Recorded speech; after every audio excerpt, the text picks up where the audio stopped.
Halo semuanya, selamat datang di Comic Universe. Kali ini saya akan membahas manhwa baru yang berjudul Return of the Reaper Assassin. Cerita ini bermula di sebuah negara di Eropa Timur yang hancur, di mana seorang pria duduk di tengah-tengah reruntuhan. Pria ini adalah tokoh utama kita, terluka parah dan kesabarannya sudah mencapai batas akhir. Kemejanya robek dan bernoda, memperlihatkan luka serius di dadanya. Pistol di tangannya tergeletak di tengah puing-puing, menunjukkan betapa brutalnya pertempuran itu sebenarnya. Pada saat itu, dia teringat seorang gadis kecil yang memohon padanya untuk bertahan, tetapi dia menyuruh gadis itu melupakannya dan berlari. Gadis itu dengan raut wajah yang hancur memeluk boneka kelinci kesayangannya, enggan meninggalkannya. Dengan tatapan garang, dia berteriak agar gadis itu pergi karena di sana dia akan menemui nasib yang sama. Gadis itu lalu berbalik untuk berlari, namun tampak sangat ragu-ragu. Air mata mengalir di pipinya saat akhirnya dia memutuskan untuk mendengarkan perkataannya. Kemudian gadis itu berlari menjauh, meninggalkan tokoh utama sendirian di tengah reruntuhan. Tiba-tiba, dia mendengar suara dan tubuhnya menegang saat seseorang mendekat. Langkah kaki bergema di area tersebut saat sosok misterius perlahan mendekat. Seorang pria berbaju jas dan mantel berjalan ke arahnya dengan tangan di saku. Tak lama kemudian, terungkap bahwa pria itu berambut putih dan ditemani beberapa pengawal. Pria bermantel itu memanggil tokoh utama dengan nama sandinya Nightshade. Dia mengatakan bahwa rumor-rumor itu benar dan bahwa Nightshade memang benar-benar seekor binatang buas. Penjahat itu tampak terkesan bahwa Nightshade berhasil melakukan semua itu sendirian. Selanjutnya, adegan memperlihatkan jalanan yang dipenuhi oleh para pengawal yang telah dilumpuhkan oleh Nightshade.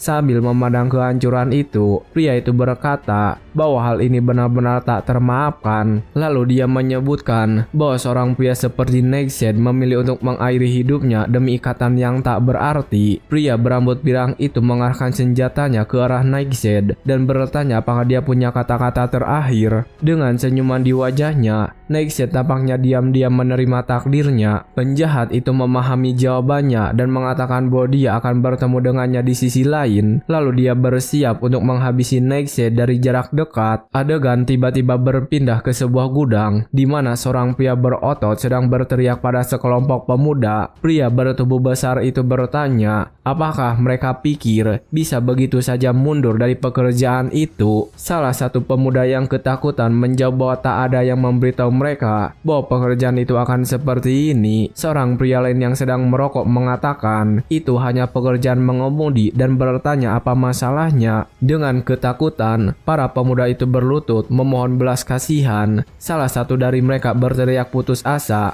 mengatakan tidak ada yang namanya pekerjaan mengemudi di lokasi pembunuhan. Pria kekar itu menjadi marah dan menghantamkan tongkat golfnya ke lantai dengan sekuat tenaga. Kemudian dia mengatakan kepada mereka bahwa mereka adalah kurir dan jika ada yang membayar, mereka akan mengantar apapun kemanapun. Selanjutnya, dia mengancam anak berambut merah itu dengan pisau, mengatakan akan membungkamnya jika dia terus berbicara. Namun sebelum dia bisa berbuat apa-apa, sebuah tangan mencengkram lengannya dan seorang pemuda lain memohon padanya untuk menunggu. Pria bertubuh besar itu bingung dengan sikap mendadak anak itu yang sebelumnya diam saja. Dengan tatapan penuh tekad, Kei melangkah maju dan mengatakan dia akan mengerjakan tugas itu sendirian. Lalu dia meminta pria itu untuk melepaskan seniornya yang menyebutnya gila karena mengambil pekerjaan itu. Dengan senyum percaya diri, Kei berkata semuanya akan baik-baik saja karena seorang profesional tidak sembarangan mengejar orang. Namun keyakinannya segera memudar dan dia bertanya-tanya apakah dia benar-benar soal ini. Saat malam tiba, adegan berpindah ke sebuah ruangan di mana seorang pria tiba-tiba ditembak jatuh oleh penembak jitu misterius. Salah satu anak buahnya terkejut dan berteriak bahwa itu adalah penyergapan, sementara yang lain mulai panik. Bahkan sebelum dia sempat menyelesaikan peringatannya, dia pun terkena tembakan langsung. Tiga anak buah yang tersisa terkejut, tidak mengerti apa yang sedang terjadi. Tak lama kemudian, satu orang lagi terjatuh ke lantai dan yang lain bertanya-tanya apakah tembakan itu datang dari balik dinding. Dari luar ruangan, sebuah suara berkata bahwa dinding gipsum tak bisa menghentikan peluru kaliber 50. Dengan ketakutan, para pria itu menatap pintu dan melihat kaca yang hancur di tempat asal tembakan itu. Pada saat itu juga, tentara bayaran berambut putih itu menerobos masuk ke ruangan dengan senjatanya yang sudah siap. Dia menendang sebuah meja ke arah targetnya dan berteriak agar mereka tak meremehkan seorang agen profesional. Dengan menggunakan meja sebagai perisai, dia melindungi diri dari tembakan para antek-antek asing. 3 orang yang tersisa mengeluarkan senjata mereka dan bersiap untuk membalas tembakan. Namun pria berambut abu-abu itu lebih cepat dan memanfaatkan pantulan peluru dari meja untuk menjatuhkan mereka semua. Setelah semua orang tergeletak di lantai, tentara bayaran itu bertanya-tanya bagaimana mungkin ada orang yang bisa memprediksi gerakannya. Lalu dia mengarahkan senjatanya ke orang terakhir yang masih berdiri dan mengeluh tentang bau busuk sindikat itu. Setelah membersihkan ruangan, pembunuh bayaran berdiri diam sejenak mengamati area sekitar. Selanjutnya, dia memasukkan senjatanya yang masih panas ke dalam ember es untuk mendinginkannya. Pekerjaan sudah selesai dan ruangan itu hancur berantakan dari segala sisi. Supir muda bernama Kei mengintip dari balik pintu dan membeku ketakutan melihat pemandangan itu. Tiba-tiba, agen itu menoleh ke arahnya dan anak itu terjatuh ke lantai dalam kepanikan. Dengan tangan terangkat, Kei meminta maaf dan mengatakan bahwa dia hanya disewa untuk tugas pengiriman. Pria berambut abu-abu itu bertanya apakah Dahlia yang mengirimnya dan menyimpulkan bahwa dia hanyalah seorang supir. Kei mengangguk dengan senyum gugup,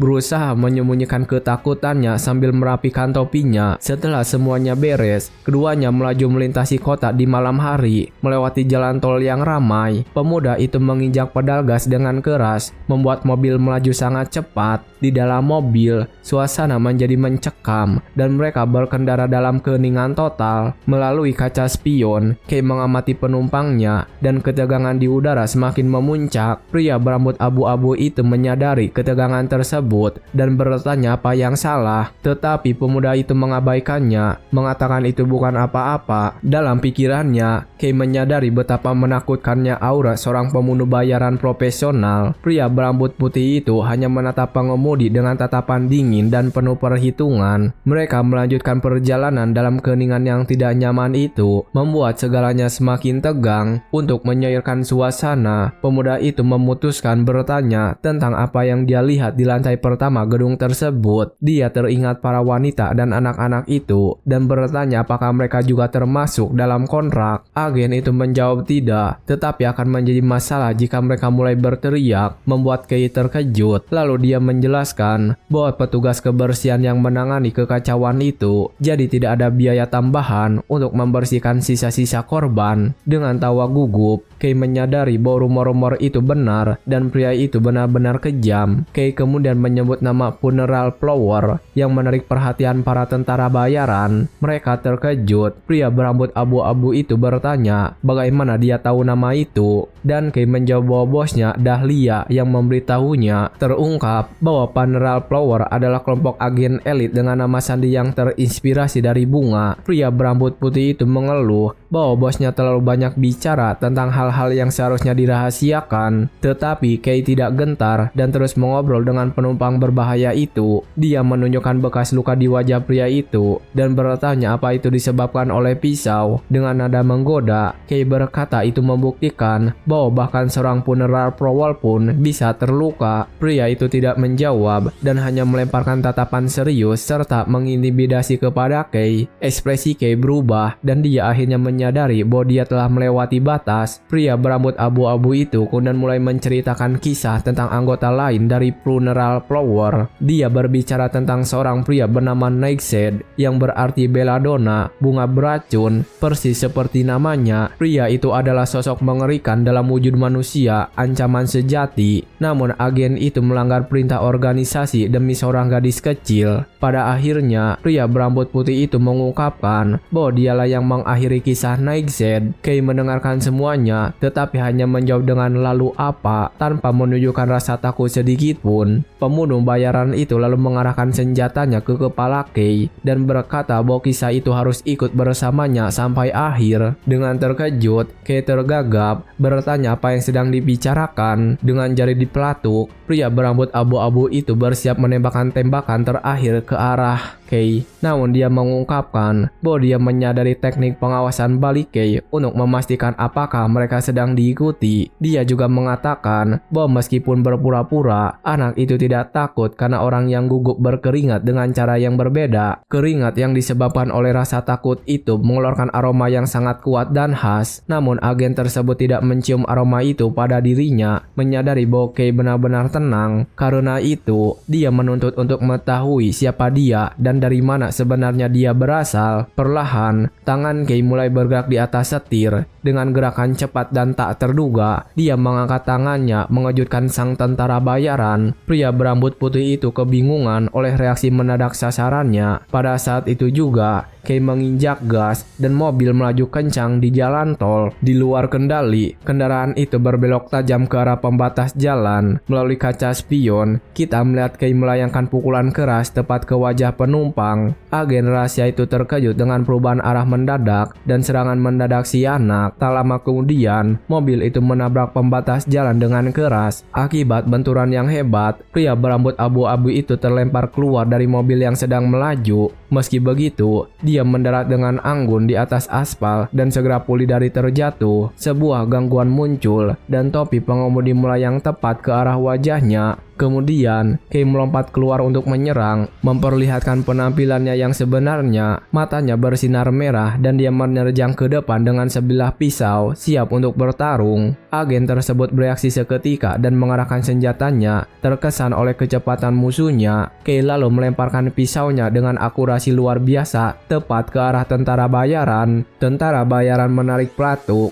tetapi senjatanya macet pada saat yang paling tidak tepat. Dengan frustasi, pria berambut putih itu nyaris saja berhasil menghindar dari serangan yang datang. Tembakan close up pada pistol menunjukkan bahwa pisau itu mengenai titik krusial sehingga mengunci pelatuk. Kini kedua musuh itu saling berhadapan di jalan raya. Tepat setelah langkah berani Kay, anak itu menyoroti bahwa silinder senjata itu rentan terhadap benturan dan mudah macet. Sambil menyeringai, dia berkata bahwa pistol Desert Eagle sebenarnya cukup rapuh. Adegan tersebut memperlihatkan momen tepat ketika bilah pisau itu mengenai sisi senjata api dengan sempurna. Pria berambut abu-abu itu terkejut karena dia berhasil mengenai titik itu dalam sepersekian detik. Dengan marah, dia berteriak agar tidak diremehkan dan mengeluarkan alat baru dari lengan bajunya. Dia memperlihatkan pisau karambit yang berbahaya dan bersiap untuk pertarungan jarak dekat. Sebagai balasan, Kay bersiap bertarung hanya dengan tangan kosong. Kemudian keduanya melompat menyerang dan pemuda itu berhasil menghentikan serangan pisau hanya dengan tangannya. Dengan tangan yang mati rasa, pria berambut abu-abu itu menyadari sarafnya terkena pukulan tersebut. Memanfaatkan celah itu, Kay menghindar dan melancarkan serangan balik yang cepat. Tak lama setelah itu, dia melayangkan pukulan mematikan tepat di rahang lawannya. Pukulan itu begitu kuat hingga tentara bayaran itu terhuyung ke belakang. Benar-benar linglung tanpa memberinya waktu untuk pulih. Pemuda itu menjatuhkannya ke tanah dengan pukulan lain. Terbaring dan terluka, agen itu menyadari bahwa pukulan-pukulan itu bukan sekedar kekuatan mentah. Dia menyadari bahwa dengan setiap pukulan, saraf-sarafnya perlahan-lahan hancur. Efeknya persis seperti racun belladonna yang melumpuhkan seluruh tubuhnya. Sambil memancarkan aura gelap, Kay menatap tajam musuhnya yang tergeletak, tak memberinya kesempatan untuk bereaksi. Pria berambut abu-abu itu bertanya siapa dia, dan Kay menyebutnya Lamban, serta orang aneh yang terobsesi dengan Sen. Mendengar julukan itu, tentara bayaran terkejut karena hanya satu orang yang pernah memanggilnya seperti itu. Dengan senyuman, Kay bertanya apakah dia akhirnya mengerti dan berkata sudah lama sekali. Dengan ketakutan, pria berambut putih itu menolak mempercayainya, menyebutnya mustahil sekali. Kay lalu menyebutnya pengecut karena mengklaim telah menghabisinya, padahal dia baru saja muncul di saat-saat terakhir. Dia menunjukkan bahwa pemuda bayaran itu hanya muncul untuk menghabisinya saat dia sudah sekarat. Musuhnya bersikeras bahwa dia pasti sudah mati, dan Kay membenarkan bahwa dia memang telah mati. Tetapi dengan tatapan liar, dia menambahkan bahwa entah bagaimana dia kembali. Dengan bingung, pria berambut abu-abu itu bertanya apa maksud kembali. Dia mengatakan itu omong kosong belaka, dan hal seperti itu tak mungkin terjadi. Pada saat itu, pisau di tanah mulai melayang dan kembali ke tangan Kay. Kay mengambil kembali senjatanya dengan tatapan serius dan penuh tekad. Pria itu bertanya apakah dia ingin balas dendam, tetapi Kay mengatakan ada hal lain. Kemudian dia teringat boneka kecil milik gadis kecil yang dia coba selamatkan. Dengan tatapan penuh amarah, dia mengatakan dia harus mengambil sesuatu kembali dari para bajingan itu, dan untuk mencapai tujuan itu, dia akan membakar organisasi The Garden hingga rata dengan tanah. Terkejut, tentara bayaran itu bertanya apakah dia benar-benar yakin bisa menghancurkan seluruh sindikat. Bahkan saat kalah, dia memperingatkan bahwa ada agen lain di Garden yang sama terampilnya dengannya. Sebelum ajalnya tiba, pria itu berkata bahwa Kay tidak akan bisa mengubah apapun sendirian. Tanpa belas kasihan, Kay melancarkan serangan mematikan kepada mantan rekan organisasinya. Setelah musuhnya tumbang, dia hanya menatap dalam diam saat kelompok mawar berjatuhan di sekelilingnya. Dengan tatapan dingin dan tegas, dia menyuruh si brengsek itu menyaksikan segalanya dari alam baka. Adegan beralih ke ruang rapat, di mana beberapa sosok penting sedang mendiskusikan situasi tersebut. Seorang wanita berambut pirang mendekati seorang pria yang duduk di singgasana dan memanggilnya dengan nama Dahlia. Pria yang matanya ditutup itu mengungkapkan bahwa salah satu agen elitnya telah dilumpuhkan. Wanita di sampingnya tampak terkejut dan serius mendengar kabar itu. Kemudian sang pemimpin bertanya apakah dia ingat seorang mantan anggota sindiket mereka. Dia berbicara tentang dermawan yang menyelamatkannya selama perang saudara di negaranya. Dengan mata tertutup, wanita itu mengingatkannya, dan sang pemimpin mengungkapkan bahwa dialah yang menyingkirkan pria itu. Para peserta rapat bertanya-tanya apakah polisi Jepang atau Amerika Serikat terlibat. Yang lain mempertanyakan apakah ada orang lain yang berhasil mengalahkan seorang tentara bayaran elit. Pemimpin tersebut yang dikenal sebagai Dahlia merenungkan situasi itu dengan ekspresi tegas. Dia mengetuk-ngetuk jarinya di sandaran lengan kursi, kesal dengan masalah yang muncul di wilayah barunya. Selanjutnya, dia menyimpulkan bahwa ada gulma yang mengganggu tumbuh di halaman belakangnya. Dahlia lalu memerintahkan wanita berambut pirang itu untuk memberitahu para funeral flower lainnya. Dia menetapkan batas waktu 1 bulan agar misi tersebut selesai. Perintah terakhirnya adalah mencabut gulma itu sepenuhnya tanpa meninggalkan jejak apapun. Adegan beralih ke kilas balik yang memperlihatkan kenangan Kay di tengah kobaran api. Dalam narasinya, dia mengatakan bahwa selama yang bisa dia ingat, dia hidup sendirian dan terabaikan di medan perang. Dia mengungkapkan bahwa dia bahkan tak pernah mengenal wajah orang tuanya. Dia disebut sebagai anak yatim perang, seorang anak tanpa keluarga dan tanpa masa depan. Namun suatu hari, seorang pria misterius muncul di hadapannya dan mengubah takdirnya. Dengan senjata di tangan, pria itu memberinya 2 pilihan: tewas di selokan itu, atau menjadi agen dan berjuang demi kelangsungan hidupnya sendiri di dunia yang kejam dan tak kenal ampun. Bocah itu hampir tak memahami pertanyaan itu, tapi dia tahu dia harus memilih. Jadi tanpa ragu, dia mengambil perlengkapan itu dan memilih opsi kedua untuk bertahan hidup. Suara pria itu bergema di benaknya, menyuruhnya untuk tidak ragu karena jika dia tidak menyerang, dia akan jatuh. Kay mengingat latihan yang intens mengenai sasaran dengan akurasi mematikan. Instruktur akan berteriak padanya agar terus bergerak dan menggunakan kakinya untuk menghindar. Dia mengungkapkan bahwa organisasi Garden bukan sekedar sindikat tentara bayaran. Mereka menyebut diri mereka sebagai pelindung tatanan global yang berjuang demi tujuan mulia dan agung. Organisasi itu beroperasi di balik layar, menetralkan ancaman di seluruh dunia. Target mereka adalah para diktator yang merusak dunia dari dalam, beserta bos-bos kejahatan, teroris, dan tokoh-tokoh berbahaya lainnya dari dunia bawah tanah. Mereka meyakini bahwa eliminasi yang dilakukan oleh funeral flower itu mencegah terjadinya perang. Dengan cara itu,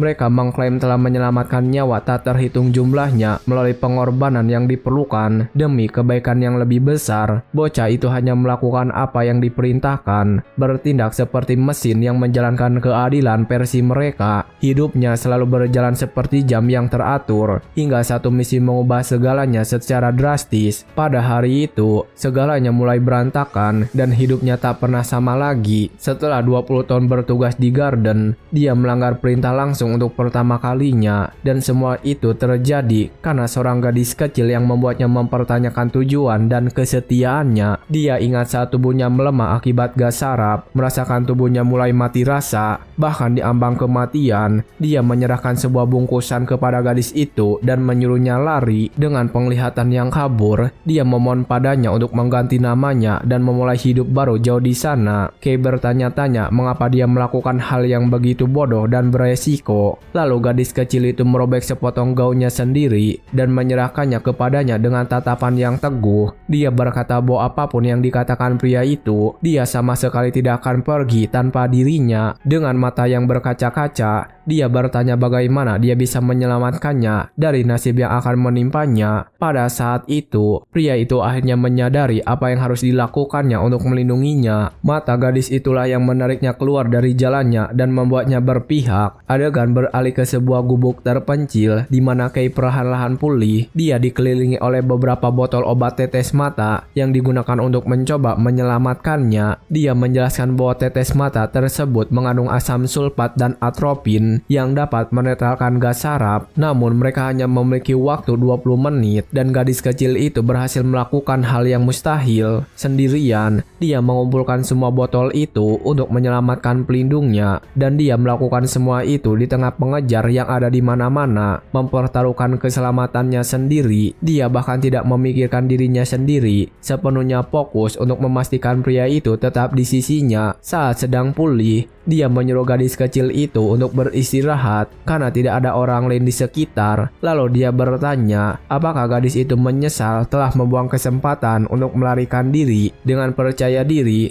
gadis itu menjawab bahwa dia tidak membutuhkan kesempatan itu karena pria itu akan terus melindunginya. Namun dia mengingatkannya bahwa dirinya hanyalah seorang tentara bayaran, bukan keluarganya atau wali. Gadis itu meringis kesal dan Kay berpikir bahwa dirinya di masa lalu takkan pernah membiarkan hal itu terjadi. Meski begitu, dia menepuk kepalanya dan berpikir tak ada yang lebih buruk daripada berhutang budi pada seorang anak. Maka dia berjanji akan melindunginya hingga gadis itu benar-benar bebas. Di akhir masa-masa operasinya, dia mendapati dirinya melakukan sesuatu yang tak pernah dia bayangkan. Dengan senyum cerah, gadis kecil itu menerima janji itu dan dia pun membuat janji pertamanya. Tiba-tiba, adegan berganti dan sebuah suara berteriak menyuruh kakaknya yang bodoh itu segera bangun. Tak lama setelah itu, MC menerima pukulan dan terjatuh dari tempat tidur dalam keadaan sangat bingung. Dia terbangun dengan kaget dan menyadari bahwa sudah 17 tahun berlalu sejak kekalahannya. Adik perempuannya yang baru, Misaki, berteriak bahwa dia akan terlambat ke sekolah karena sudah pukul 7.30.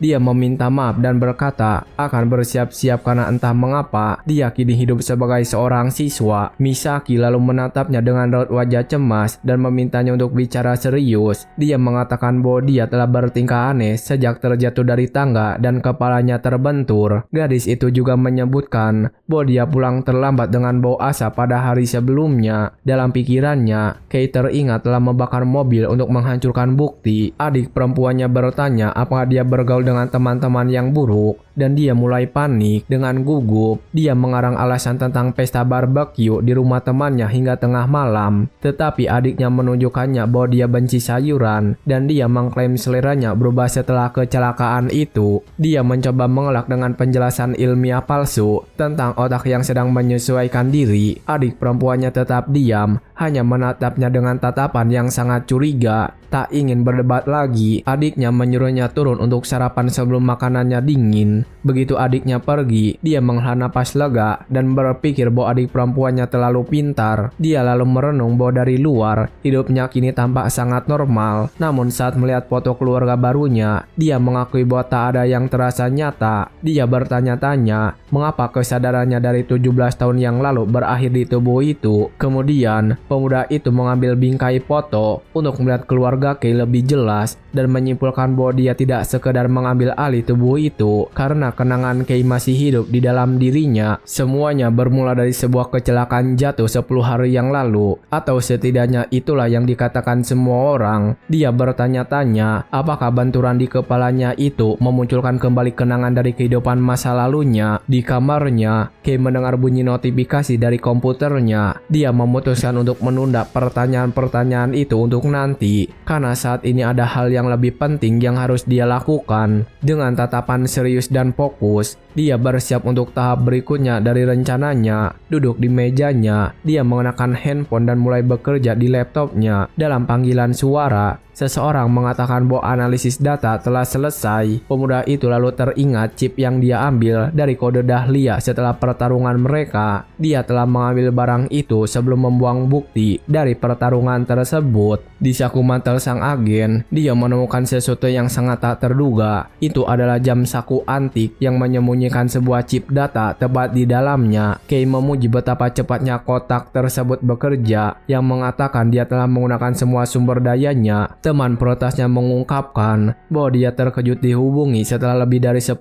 tahun. Namun kini setelah dia tahu Nextshade ada di sekitar sini dan telah menghabisi Dahlia, tak ada lagi keraguan. Sebelum menyerahkan data tersebut, sang peretas memintanya untuk menjawab beberapa pertanyaan. Dia mengingat bahwa 17 tahun yang lalu, Nextshade menentah perintah untuk menghabisi orang target dan akhirnya tewas. Jadi dia bertanya, bagaimana mungkin tentara bayaran legendaris itu masih berkeliaran setelah sekian lama, serta mengapa dia kembali menunjukkan taringnya kepada organisasi tersebut. Kontaknya bertanya, apakah semua ini disebabkan oleh gadis bernama Lilia? Dia mengungkapkan bahwa setelah kekalahannya, organisasi The Garden menculik gadis kecil itu. Gadis itu dibesarkan di dalam sindikat sebagai semacam simbol. Selama 17 tahun, dia dipelihara sebagai pajangan bagi semua orang. Namun di balik layar, dia sama sekali tidak memiliki kebebasan dan hidup seperti tawanan. Peretas itu juga menyebutkan mendengar rumor bahwa dia diperlakukan dengan sangat buruk. Jadi dia menyimpulkan bahwa alasan kembalinya adalah untuk menyelamatkan Lilia dari cengkraman Garden. Dengan tatapan sedih, Kay mengingat janji yang dia buat kepada gadis itu. Senyuman polos Lilia adalah satu-satunya hal yang masih mendorongnya untuk terus berjuang. Peretas itu bertanya-tanya mengapa mesin tanpa emosi akan melakukan hal itu, tetapi pembicaraannya terputus. Nextshade mengingatkannya pada aturan untuk tidak mencampuri urusan orang lain dan komunikasi pun terhenti. Peretas itu memahami pesan tersebut dan akhirnya setuju untuk mengirimkan data yang berhasil dia ambil. Dia mengungkapkan bahwa chip tersebut berisi daftar target Dahlia berikutnya dan salah satu nama di dalamnya adalah seorang gadis muda. Dengan informasi yang sudah di tangan, Kay bersiap untuk bertindak dan menjalankan rencananya. Adegan beralih ke sebuah sekolah khusus perempuan bergengsi di mana para siswi sedang pulang dengan riang. Sekolah Angus Academy adalah sekolah menengah atas elit bagi putri-putri keluarga kaya. Seorang gadis berambut panjang berjalan melintasi halaman, sementara yang lain memandangnya dengan kagum. Teman-teman sekelasnya mengucapkan selamat tinggal kepadanya, memanggilnya Shido dan mendoakan agar harinya menyenangkan. Dengan senyuman ramah, dia membalas lambaian tangan mereka dan mengingatkan semua orang agar berhati-hati dalam perjalanan pulang. Para siswi benar-benar terpikat oleh kecantikan dan kebaikannya, menghela napas kagum dimanapun dia melintas. Shido adalah gadis paling populer di sekolah, dikagumi oleh semua teman sebayanya. Di seberang jalan, Kay mengamati pemandangan itu dari kejauhan sambil memegang ponselnya. Dia meninjau berkas tentang Akari Shido, putri mendiang kepala sindikat Shido. Dia adalah satu-satunya pewaris salah satu kelompok dunia bawah tanah terbesar di Jepang. Ayahnya adalah bos ketiga organisasi tersebut dan meninggalkan warisan kekuasaan serta ketangguhan, dan itulah tepatnya alasan mengapa organisasi Garden berusaha menyingkirkan gadis itu. Kay merenungkan hal itu saat ini. Dia hanyalah seorang siswa yang berhadapan dengan sindikat global. Musuh-musuhnya memiliki pengaruh atas elit politik dan korporat di puluhan negara, dan agen-agen mereka memiliki kemampuan khusus yang melampaui batas manusia, membuat mereka sangat berbahaya. Itulah mengapa dia akan memanfaatkan krisis gadis gadis itu sebagai titik awal untuk rencana besarnya. Di tengah kobaran api, lambang The Garden terbakar, menunjukkan tekadnya yang tak tergoyahkan. Dia memanfaatkan kesempatan ini untuk membangun pondasi yang akan membakar The Garden hingga rata dengan tanah. Dia terus mengamati Akari saat teman-temannya mengucapkan selamat tinggal.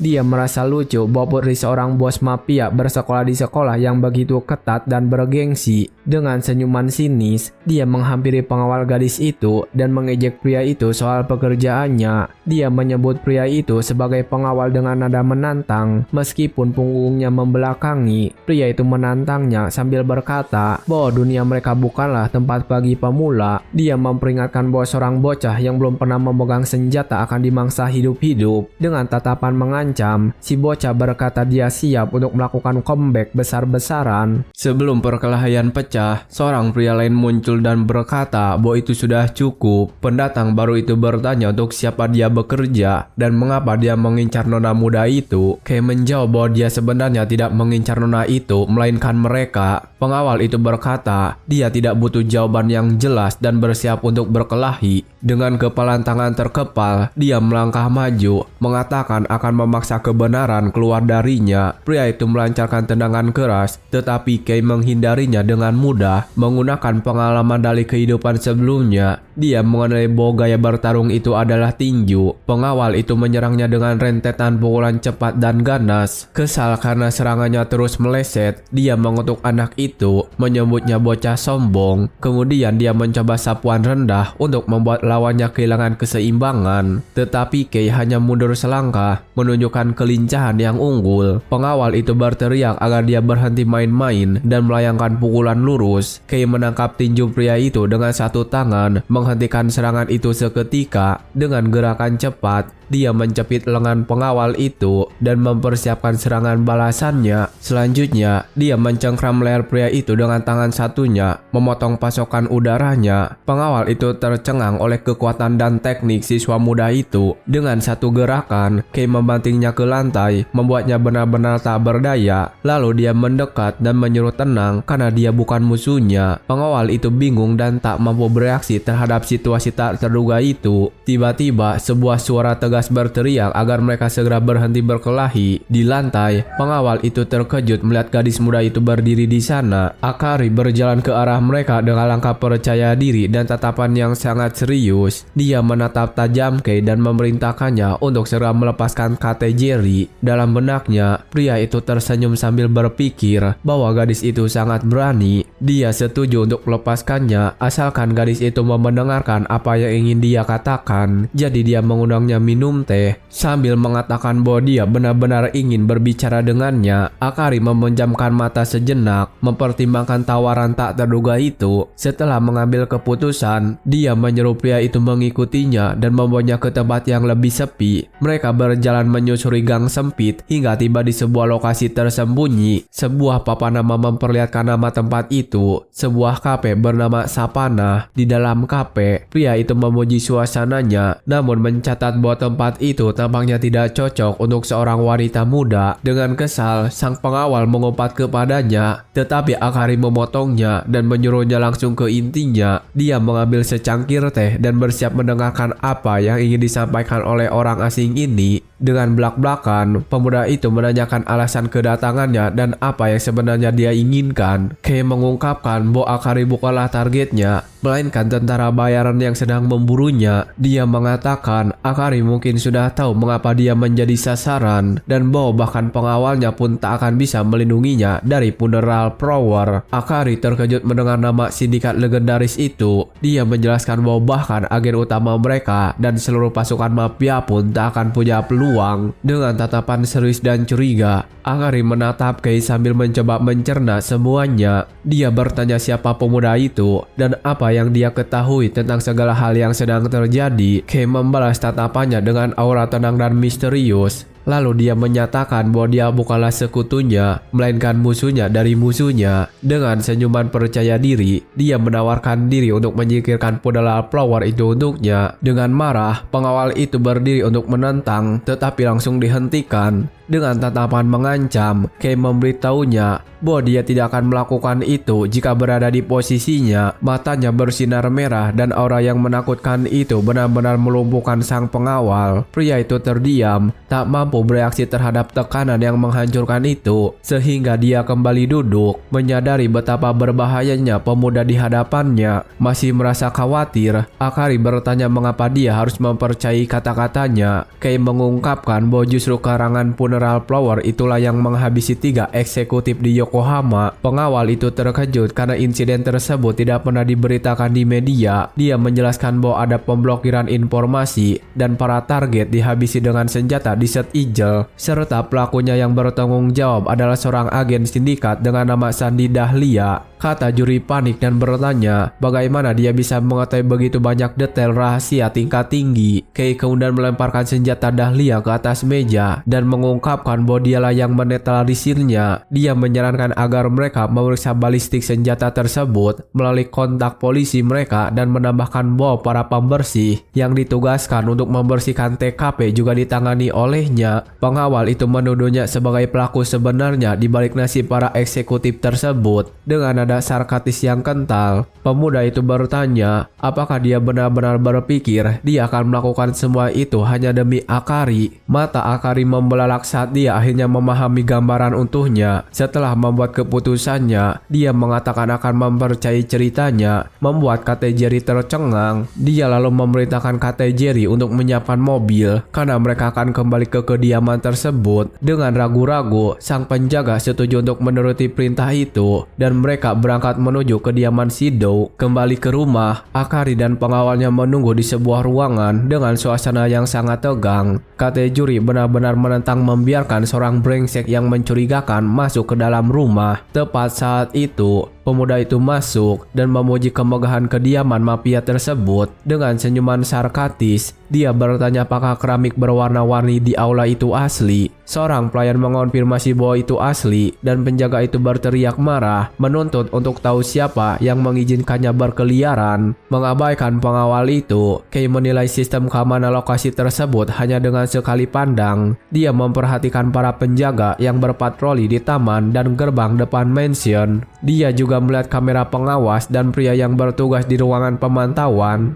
Kata juri tercengang melihat betapa cepatnya dia menganalisis seluruh sistem keamanan. Kay menyoroti bahwa baju pelindung yang dikenakan Akari pada dasarnya hanyalah jimat keberuntungan. Akari terkejut dia bisa menangkap begitu banyak detail dalam waktu sesingkat itu. Dia memperingatkan mereka bahwa agen-agen yang akan datang bukanlah preman biasa dan menyarankan agar semua orang dievakuasi dari rumah. Di tempat yang gelap dan lembab, seekor tikus mencicit tepat sebelum dihancurkan oleh tumit sepatu hak tinggi. Sosok misterius berjalan dengan anggun dan penuh tekad melintasi bayang-bayang. Itu adalah seorang wanita berpakaian tradisional yang memancarkan aura mengintimidasi yang kuat. Dengan senyuman sinis, dia mengacungkan pedangnya dan bersiap untuk berburu. Kay mengulangi perintahnya agar semua orang keluar demi keselamatan mereka sendiri. Si penjaga bertanya-tanya mengapa mereka harus menuruti perintah dari orang asing yang sama sekali tidak dikenal. Kay menyatakan bahwa mereka semua tak berguna melawan Punelar Flower dan hanya akan menyia-nyiakan nyawa mereka. Kata juri mencengkram kera bajunya dan berteriak bahwa mereka mempertaruhkan segalanya untuk melindungi bos mereka. Seorang pengawal perempuan ikut campur dan memerintahkan pengawalnya untuk melakukan persis seperti yang dikatakan pemuda itu. Dengan senyuman lembut namun tegas, dia dengan sopan memintanya untuk mengikuti perintah tersebut. Dengan enggan, pengawal itu akhirnya setuju dan berangkat untuk melaksanakan perintah. Di luar, para pengawal lainnya mempertanyakan keputusan tersebut, tetapi Kate Jerry membungkam mereka. Dia kemudian memberitahu Akari bahwa dia telah memulangkan semua orang sesuai perintah. Meski begitu, dia memutuskan untuk tetap tinggal dan bertarung sendirian, membuktikan kesetiaannya kepada gadis muda itu. Kei terkejut dengan kerjasamanya dan bertanya mengapa dia mempercayainya. Akari menjelaskan bahwa meski tidak tahu apa itu funeral flower, dia atau penjaga biasa tidak akan punya peluang, dan dia berpendapat bahwa untuk menghadapi profesional, kamu harus menyerahkan tugas itu kepada profesional lain. Anak itu bertanya apa yang membuatnya berpikir dia adalah seorang agen seperti mereka. Dengan keyakinan penuh, dia menjawab bahwa itu karena dia pernah melihat yang asli sebelumnya. Dia mengatakan tatapan di matanya saat dia menjepit kategori persis sama, mata yang tidak memandang masa lalu atau masa depan. Hanya tepat pada saat ini, mata seekor binatang yang sepenuhnya terkunci pada mangsa yang berdiri tepat di depannya. Sambil sedikit tersipu, dia mengakui bahwa matanya sebenarnya sedikit berbeda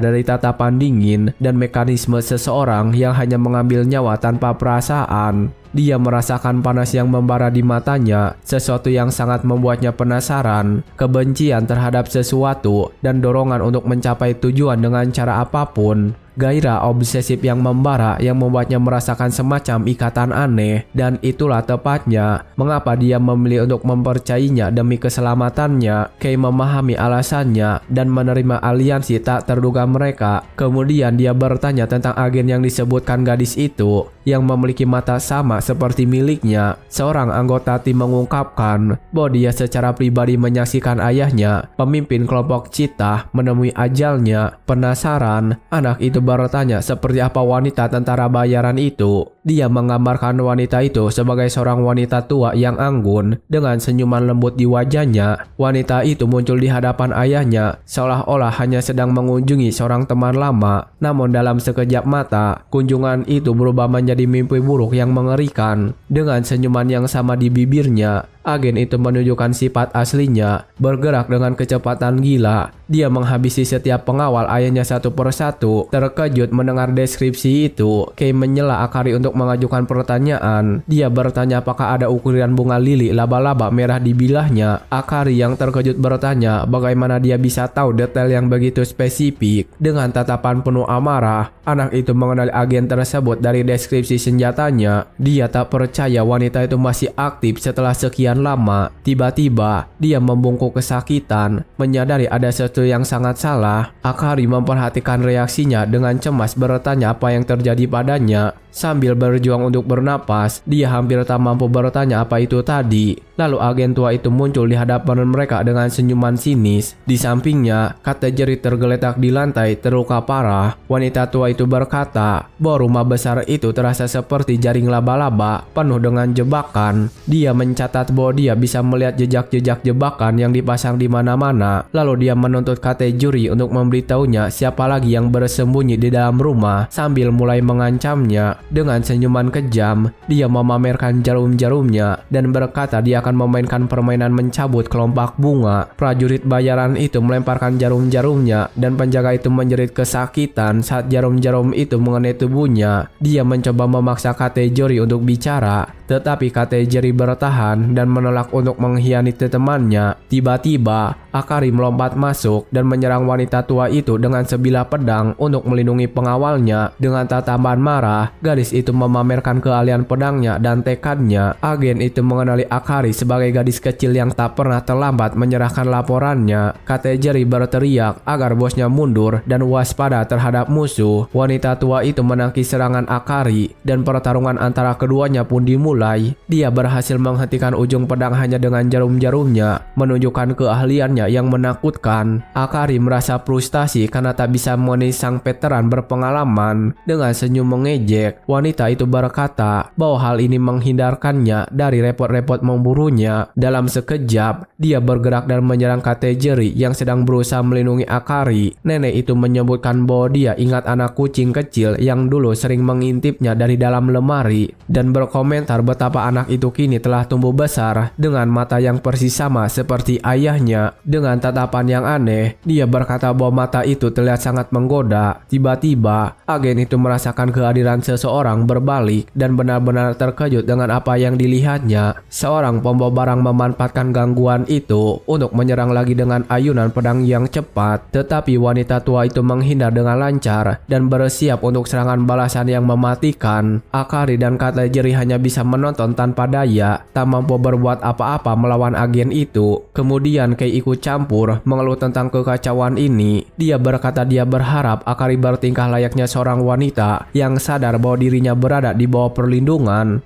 Dengan mata yang bersinar merah, dia menatap tajam sang tentara bayaran, sepenuhnya siap untuk bentrokan. Wanita tua itu bersiap untuk bertarung, menggenggam jarum-jarum dan pedangnya. Senjatanya bersinar dengan energi gelap saat dia memusatkan perhatian pada serangan berikutnya. Anak itu menatap lawannya dengan tatapan dingin dan penuh perhitungan, sama sekali tidak menunjukkan rasa takut. Dia perlahan berjalan ke arahnya, memancarkan aura kekuatan dan kepercayaan diri. Kedua profesional itu saling berhadapan, siap untuk duel yang akan menentukan nasib semua orang. Akari dan Katajiri menyaksikan dengan gugup, benar-benar terkejut oleh kedatangan agen itu. Wanita tua itu bersiap untuk menyerang, sementara Kei hanya menatapnya dengan tenang. Dalam benaknya, dia menyadari bahwa bocah itu bukan sekedar preman biasa. Dia menggunakan seni bela diri praktis yang dirancang untuk menghadapi seseorang yang bersenjata pisau. Alasannya sederhana, karena tak ada yang memblokir ujung tajam dengan tangan kosong. Selain itu, lengan memiliki artileri utama dan satu tebasan saja bisa berakibat fatal. Itulah mengapa saat dia sengaja menurunkan pertahanannya, dia sedang menyiapkan taktik yang sama sekali berbeda. Dia memancing musuh agar mengincar bagian dada atau lehernya, dan saat lawan mendekat, dia melangkah maju dengan serangan balasan yang mematikan. Agent itu tahu teorinya sederhana, tapi melakukannya adalah cerita yang sama sekali berbeda. Membiarkan dirinya terbuka lebar di hadapan sebilah pisau membutuhkan keberanian yang luar biasa. Dia menyadari bahwa si pemuda menginginkan serangan balasan, jadi dia memutuskan untuk bergerak jauh lebih hati-hati. Tiba-tiba, wanita tua itu berteriak kaget melihat keberanian si pemuda yang luar biasa. Dia melempar topinya untuk mengalihkan perhatiannya dan menyerbu dengan gerakan mendadak. Bergerak cepat, dia menunduk di bawah pedangnya dan menyerang dengan lambat. Keduanya bergerak dengan kecepatan yang tak terbayangkan, saling bertukar serangan dan menghindar bolak-balik. Kei berkata dia pikir bisa mengejutkannya dengan trik itu. Agen itu menyebutnya anak sombong karena berani menyerang lebih dulu. Lalu dia menyadari bahwa serangan itu mengenai saraf peronealnya dan dia benar-benar terkejut. Kei menyebutkan sudah lama dia tidak bertarung melawan seseorang yang menggunakan silat. Dia menjelaskan bahwa saraf peroneal adalah titik krusial yang bisa membekukan gerakan. Dengan senyuman sinis, dia memuji pengetahuannya dan menyebutnya sebagai wanita tua yang hebat. Dengan kesal, wanita tua itu berkata bahwa pemuda itu mengingatkannya pada seorang pria yang sangat tidak menyenangkan. Dia lalu teringat kembali ke lebih dari 20 tahun yang lalu saat dia masih menjadi instruktur pelatihan. Dalam kenangan itu, kita melihat wanita tersebut mengajari seorang anak laki-laki cara mengendalikan pisau. Dia menjelaskan bahwa teknik ini bukan soal kekuatan mentah, melainkan menciptakan aliran dalam pertarungan. Ujung pisau harus meluncur secara alami ke dalam aliran gerakan tersebut. Anak laki-laki dalam kenangan itu adalah Kei sendiri di masa lalunya yang belajar langsung darinya. Bosan karena tidak dianggap serius, dia memutuskan untuk memberinya pelajaran praktis. Anak laki-laki itu mengingat sesi-sesi latihannya yang brutal dan bersiap untuk pertarungan sungguhan. Dia mengatakan bahwa dia merasa akhirnya telah menguasai dasar-dasar teknik sang wanita. Dengan senyuman penuh tantangan,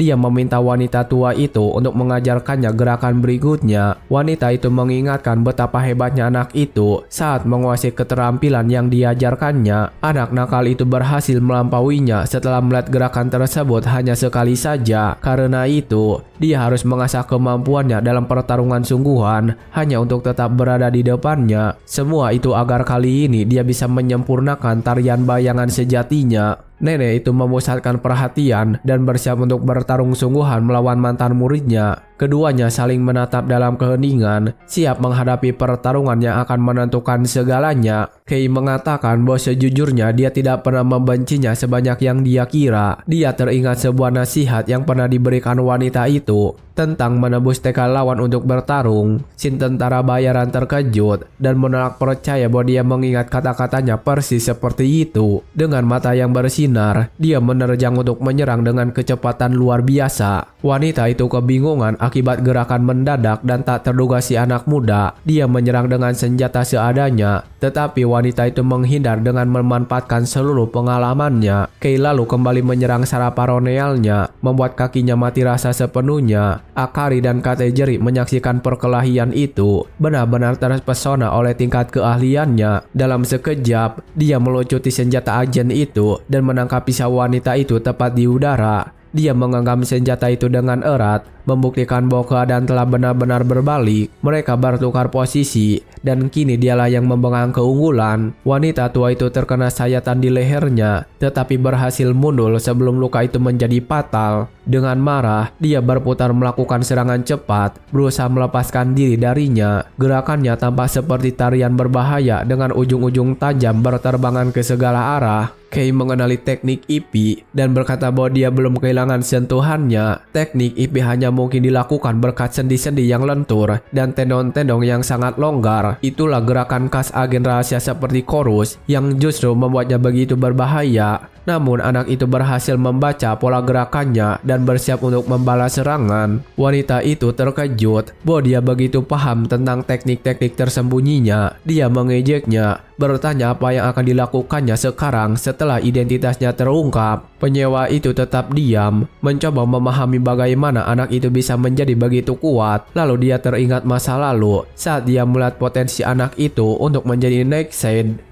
Dengan instingnya yang berteriak, wanita tua itu bersiap menghadapi yang terburuk. Menyadari bahwa anak itu adalah ancaman besar, dia bisa merasakan bahwa orang yang berdiri di hadapannya adalah iblis sejati yang haus akan pertarungan. Dan dia menyadari bahwa anak itu adalah binatang buas yang sama persis yang telah dia kejar selama bertahun-tahun. Agen itu memutuskan untuk melepaskan tarian sejatinya lebih cepat, lebih indah dari sebelumnya. Dia bergerak dengan keanggunan mematikan seolah menari di tengah ladang jaring laba-laba. Dengan tatapan garang, dia melancarkan teknik pamungkasnya untuk mengakhiri pertarungan. Kei mengingat gerakan pamungkas itu, tarian bayangan. Dia tahu itu adalah serangan terkuat mantan gurunya, jadi dia bersiap-siap. Akari dan Katejeri ketakutan melihat kecepatan dan keganasannya yang luar biasa. Kei berkonsentrasi, meyakinkan dirinya untuk tidak tertipu oleh lintasan serangan, melainkan mengarahkan ujung bila ke arahnya. Dengan kecepatan super, dia menghindar dan menangkis serangan yang datang dengan tangan kosong. Gerakannya begitu cepat, hampir mustahil dilihat dengan mata telanjang. Meski memiliki semua kemampuannya, dia tahu dia tak boleh melakukan kesalahan sedetik pun. Pisau tentara bayaran itu menyentuh tubuhnya sekilas, tetapi dia terus bertarung tanpa kehilangan fokus. Dia menyesal tidak memiliki tubuh lamanya, karena wanita itu tidak akan pernah bisa mengenai dirinya. Tiba-tiba, dia menyadari bahwa ujung pisau wanita itu dilapisi sesuatu yang ekstra. Dia menduga wanita itu pasti memiliki trik tersembunyi. Mengingat bunga lili laba-laba merah itu beracun, agen itu menenangkannya, mengatakan bahwa racun itu hanya menyebabkan kelumpuhan otot. Lalu dia memperlihatkan bunga beracun lainnya, Amaryllis, yang dia gunakan untuk serangan rahasianya. Dengan lawannya yang sudah terkunci, dia mendekat untuk melancarkan pukulan penutup. Kei merasakan kakinya lemas dan terjatuh ke lantai, tak mampu menggerakkan otot sedikit pun. Agen itu melihat celah dan bersiap menyerang dengan ekspresi kemenangan penuh. Dia melancarkan tarian bayangannya, melepaskan serangkaian serangan tanpa henti. Serangan sempurna yang dirancang untuk mengakhiri pertarungan tanpa memberi ruang untuk bertahan. Bila pedang itu mengayun ke arah Kei yang tampak benar-benar tak berdaya di lantai, dengan senyuman kemenangan, wanita tua itu yakin dia akhirnya memenangkan pertarungan. Tetapi Kei kembali mengejutkannya, berhasil menghindar dari pukulan mematikan itu. Terkejut, si tentara bayaran tak percaya bahwa anak itu berhasil lolos dari serangan pamungkasnya. Dia menatapnya dengan tak percaya, tak mampu memahami bagaimana anak itu bisa bergerak secepat itu. Sebuah bayangan iblis muncul di belakang Kei, memperlihatkan sifat aslinya. Anak itu mencengkram keras si tentara bayaran dan memantinya ke lantai dengan sekuat tenaga. Dengan tatapan amarah murni, dia membuktikan bahwa keadaan telah sepenuhnya berbalik. Wanita tua itu yang semula menyakiti lawan, kini benar-benar tercengang oleh perubahan mendadak dalam pertarungan. Pedangnya terjatuh, berputar di lantai hingga berhenti tepat di kaki Kei. Dia lalu mengambil senjata mantan gurunya dengan tatapan jijik yang mendalam. Tanpa ragu, dia menusuk dadanya, mengakhiri pertarungan itu sekali dan untuk selamanya. Agen itu menatapnya penuh kejutan dan rasa hormat di saat-saat terakhirnya terbaring di lantai. Dia menerima kekalahannya dari murid yang akhirnya berhasil melampauinya. Kei mengatakan kepadanya bahwa dia tetap tidak bisa mengejar ketinggalannya bahkan setelah sekian lama. Dengan tatapan sedih,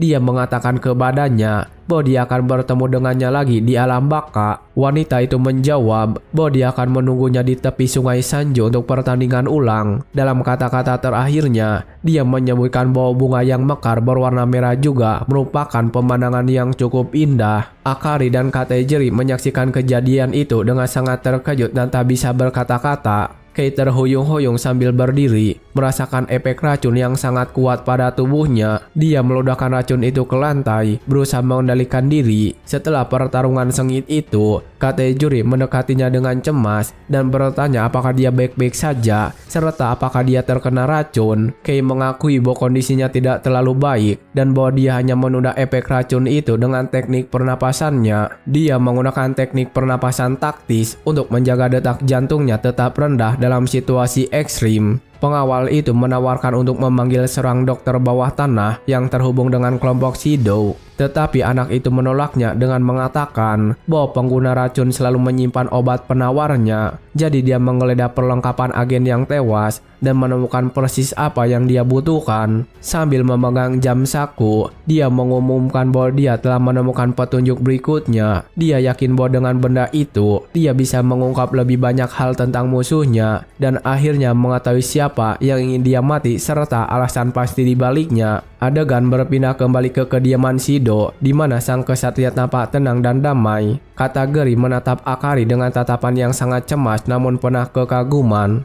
Sebuah kotak P3K terbuka di lantai, berisi berbagai perlengkapan medis. Gadis muda itu dengan hati-hati merawat luka-luka pengawalnya. Setelah perban terpasang, dia berkata bahwa itu seharusnya cukup untuk sementara waktu. Dia bertanya apakah dia baik-baik saja dan menyarankan agar mereka menghentikan seluruh kekacauan ini sepenuhnya. Setelah menyaksikan pertarungan itu, Katejiri tahu bahwa pria itu sama sekali tidak normal. Dia menyadari bahwa pertarungan tadi berada di level yang sama sekali berbeda, jauh melampaui perkelahian apapun yang pernah dia lihat. Dengan kekuatan yang dimilikinya saat ini, dia merasa sama sekali tak berdaya untuk melindungi nona mudanya. Sakit hati dan frustasi, dia mengakui bahwa dia tak bisa menjaganya tetap aman sendirian. Akari menatapnya dengan ekspresi serius, tahu bahwa dia benar-benar sudah berusaha sekuat tenaga. Katejiri berkata bahwa meskipun mereka berhasil lolos, situasinya tidak akan berubah dan Akari sebaiknya tidak ikut campur. Dia memohon agar Akari pergi jauh sampai keadaan mereda dan mencari tempat aman untuk bersembunyi. Kei mendengar percakapan mereka dan menyinggung bahwa melarikan diri tentu saja merupakan pilihan. Dengan terkejut, sang penjaga bertanya kapan dia tiba di sana tanpa ada yang menyadarinya. Anak laki-laki dan gadis muda itu saling menatap dalam diam sebelum dia melanjutkan pembicaraannya. Dia mengatakan kepada Akari bahwa dia bukan sekedar anak kecil yang tak bersalah. Dia adalah putri bos Shido. Gambar tato bertuliskan Shido di punggungnya membuktikan beban berat garis keturunannya. Takdir yang penuh kekerasan terukir dalam dirinya seperti kutukan yang akan terus mengejarnya selamanya. Dengan kesal, Katejiri berteriak padanya agar tidak bertingkah seolah-olah tahu segalanya tentang hidupnya. Pemuda itu lalu mengungkapkan bahwa dia menemukan nama klien yang menyewa para agen. Seorang wanita dan pengawalnya tercengang mendengar informasi yang sama sekali tak terduga. Dia menjelaskan bahwa dia mengambil data dari jam saku dan mengidentifikasi pelakunya. Dengan senyuman percaya diri, dia bertanya apakah mereka tidak ingin tahu siapa yang menarik benang di balik layar. Tak sabar, Akari menyuruhnya berhenti mengulur-ngulur waktu dan langsung sebutkan namanya saja. Dia lalu memperlihatkan foto Messiah Karoi, wakil kepala kelompok saudara Sumpah Shido. Katejiri berteriak tak percaya, mengatakan itu pasti semacam lelucon yang menjijikan. Akari menjelaskan bahwa ayahnya sendiri yang memilihnya dan dia naik pangkat dengan sangat cepat. Dia sangat jago dalam bisnis gelap dan benar-benar memperluas kekuasaan klan dengan mengelola kasino dan arena pertarungan bawah tanah. Dia meraup uang dalam jumlah besar, bahkan sebagai orang luar, hampir bisa dipastikan dia akan bergabung dengan jajaran eksekutif puncak suatu hari nanti. Kei menyimpulkan bahwa dia bosan menunggu dan memutuskan untuk mengambil langkah sendiri. Kemudian dia mengungkapkan nama singkat tempat Dahlia dan Lioris bergabung di taman itu. Karoi bekerja sama dengan The Garden untuk menyingkirkan bos dan semua eksekutif senior. Dia juga menargetkan putri sang bos agar bisa menguasai sindikat sepenuhnya. Tujuannya adalah merebut kursi pimpinan dan menggunakan sumber daya Shido untuk menguasai dunia bawah tanah negara tersebut, serta bersembunyi di bawah perlindungan The Garden agar terhindar dari para pesaingnya. Kei kemudian menyatakan bahwa tujuannya adalah untuk menggagalkan dan menghancurkan semua rencana The Garden. Setelah seluruh kebenaran terungkap, dia bertanya kepada Akari apa langkah selanjutnya yang akan diambilnya. Dia bertanya apakah Akari masih akan melarikan diri dan bersembunyi dari ancaman yang mengejarnya. Akari mengepalkan tinjunya erat-erat di pangkuannya, menunjukkan keraguannya dan konflik batinnya. Dengan penuh tekad, dia berdiri dan berkata kepadanya agar tidak bersikap konyol karena dia tidak akan lari kemanapun. Pengawalnya mencoba menghentikannya, tetapi dia telah memutuskan untuk menghadapi takdirnya. Akari berterima kasih kepada pengawalnya atas kesetiaannya, tetapi mengatakan bahwa dia perlu membuat pilihannya sendiri. Dia menolak untuk lari tanpa setidaknya mengetahui nama pria yang telah membunuh orang tuanya. Dengan tatapan marah, dia berkata bahwa pilihan yang menyedihkan seperti itu bukanlah cara Shido. Anak itu tersenyum dan berkata sepertinya dia akhirnya teguh pada tekadnya. Dia menegaskan bahwa sejak awal, dia bahkan tidak pernah berencana untuk melarikan diri. Akari tahu betul bahwa kekayaan keluarganya tidak dibangun atas bisnis yang sah, dan jika suatu hari dia dihukum karenanya, dia akan menerimanya. Tetapi dia tidak akan menyerahkan klan itu kepada seorang pengecut. Dengan senyuman setuju, Kei mengakui kekuatan dan keberanian Akari. Akari lalu menanyakan namanya,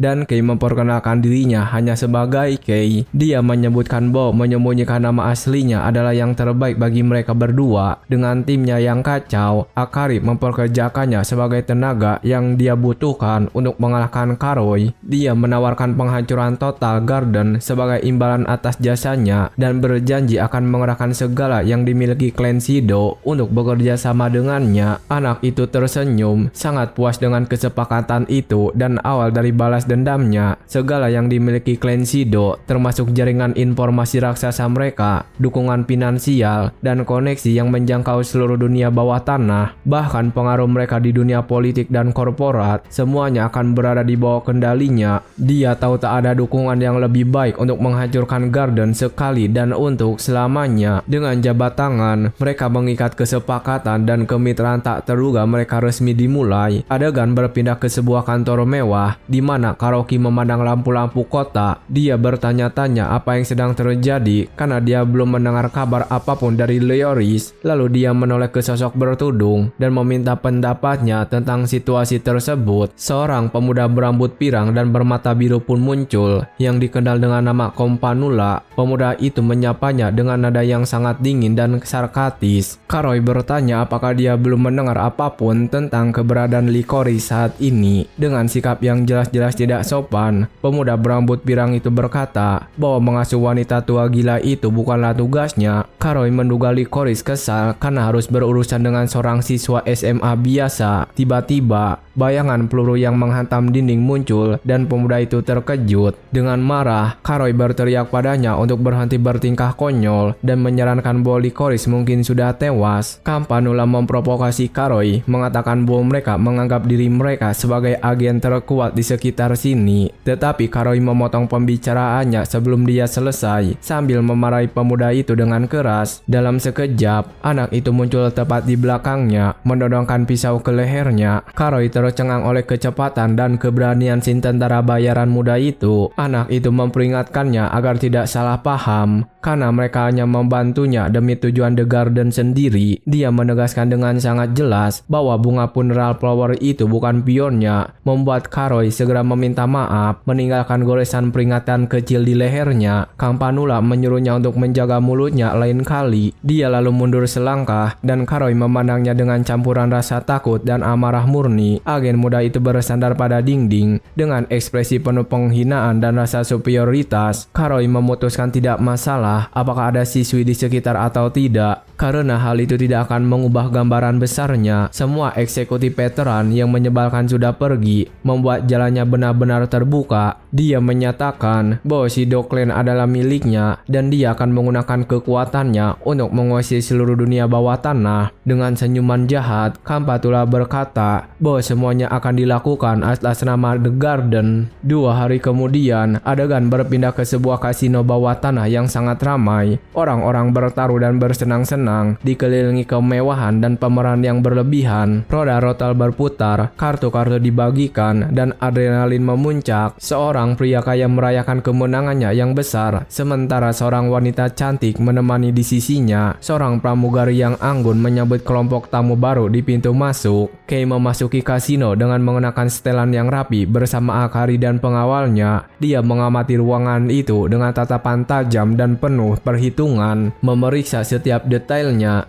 Dengan senyum penuh percaya diri, dia mengumumkan bahwa pertunjukan akhirnya akan segera dimulai. Inilah langkah pertama dalam serangan balas besar-besaran yang dilancarkannya terhadap Garden. Mesin slot dan meja rotel beroperasi tanpa henti di seluruh rantai kasino. Kartu-kartu telah dikocok sampai muncrat dan pertarungan kekuasaan yang sesungguhnya akan segera dimulai secara serius. Orang-orang kaya dan berkuasa sedang bersenang-senang bersama pasangan cantik mereka. Kay dan Akari berjalan-jalan di lantai kasino, menarik banyak tatapan penasaran. Seorang wanita berkelas melihat gadis muda itu dan berbisik sesuatu kepada pasangannya. Mereka menganggap gadis itu terlalu muda untuk berada di sana, tetapi salah satu dari mereka merasa seolah-olah pernah melihatnya sebelumnya. Kata Jerry mengeluh bahwa mereka terlalu menarik perhatian, tetapi Akari sama sekali mengabaikannya. Dengan senyuman puas, dia berkata semuanya berjalan persis seperti yang mereka rencanakan. Adegan kemudian beralih ke kediaman Shido, tempat mereka merancang seluruh skema tersebut. Pengawal dan Akari mendengarkan dengan seksama semua instruksi Kay. Dengan kesal, kata Jerry menyebutnya bodoh karena membahayakan nyawa gadis muda itu. Dia mempertanyakan mengapa Akari harus masuk langsung ke wilayah musuh, dan Kay menjawabnya. Pengawal itu berargumen bahwa jika tujuannya hanya untuk menghabisi Karoy dan dia bisa mengatasinya sendiri. Pemuda itu lalu menjelaskan konsekuensi dari bertindak begitu sembrono. Jika Karoy tumbang tanpa ada penerus yang jelas, kelompok Shido akan benar-benar runtuh. Kata Jerry memahami logikanya dan terdiam, frustasi oleh betapa rumitnya situasi ini. Kay lalu menyarankan Akari untuk secara terbuka menantang pengkhianat Karoy dan mengklaim posisinya. Dengan begitu, semua orang di sindikat akan tahu persis siapa pemimpin yang sah. Begitu dia mengklaim gelar itu, para pria akan mengikuti kepemimpinannya tanpa ragu sedikit pun. Setelah pesawat dipesan, Akari memerintahkan Kate Jerry untuk menghubungi butik pakaian mewah. Dia membutuhkan pakaian baru yang sesuai untuk malam terpenting dalam seluruh hidupnya. Kay tersenyum, sangat puas dengan keberanian dan tekad gadis itu.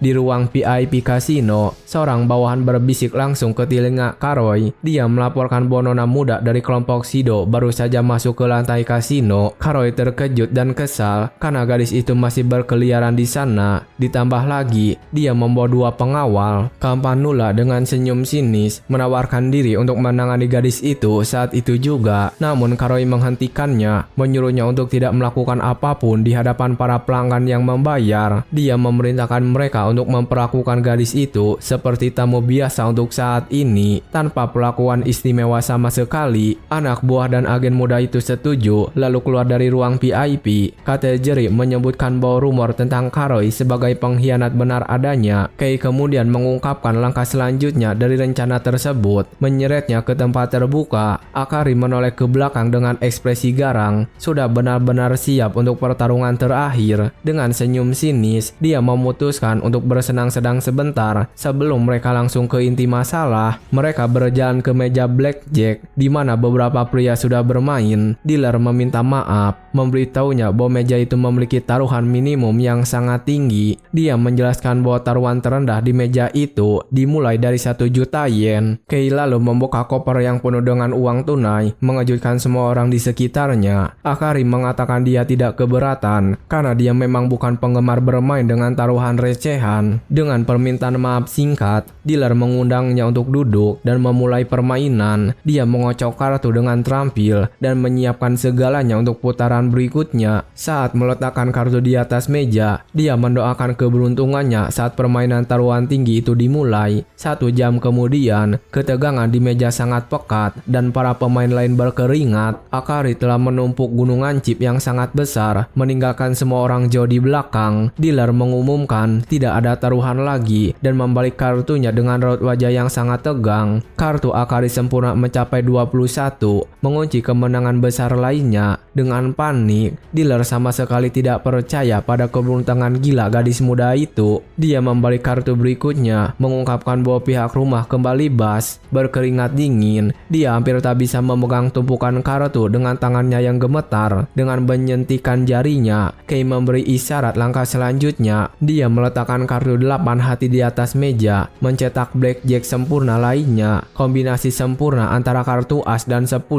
menjamin kemenangannya seketika. Para pemain lain berteriak tak percaya, secara terbuka menuduh Akari curang. Kei tersenyum sinis, tampak sangat puas sambil menyaksikan seluruh kejadian itu berlangsung. Dia menjelaskan bahwa blackjack bukan sekadar permainan keberuntungan semata, melainkan sangat bergantung pada strategi. Teknik perhitungan kartu memberikan nilai pada setiap kartu untuk melacak peluang. Kisah tim mahasiswa MIT yang menggunakan trik itu untuk memenangkan jutaan cukup terkenal. Namun apa yang sedang dilakukan Kei saat ini jauh melampaui sekedar legenda urban. Dia menghafal setiap kartu yang keluar dari tumpukan dengan akurasi yang benar-benar tak terbayangkan. Dengan setiap kali kartu baru dibuka, dia langsung menghitung ulang probabilitas yang tepat. Kemudian dia menyampaikan jawabannya langsung kepada Akari menggunakan sinyal cahaya yang sangat halus. Dibandingkan dengan kekacauan di medan perang, melacak 6 tumpukan kartu hanyalah hal yang sangat mudah. Hal ini membutuhkan pemikiran berkecepatan tinggi yang secara realistis hanya bisa dilakukan oleh Nightshade, dealer yang ketakutan membersihkan meja. Sementara Akari terus memasang taruhan besar-besaran. Dengan tatapan dingin, dia mengatakan bahwa dia belum selesai bersenang-senang dan meminta untuk diberi kartu lagi. Pria itu hampir gemetar, menyadari bahwa kerugian besar lainnya bisa benar-benar merugikannya. Dia ketakutan bos-bosnya akan memaksanya bertanggung jawab atas kerugian besar yang menimpa kasino. Tiba-tiba, sebuah suara mengganggu permainan dan Karoi muncul untuk menghadapi Akari sendiri. Gadis itu menatapnya dengan jijik yang murni dan menyinggung bahwa sudah lama mereka tidak bertemu. Dengan senyuman palsu, dia mengklaim bahwa jika dia atau Akari akan datang,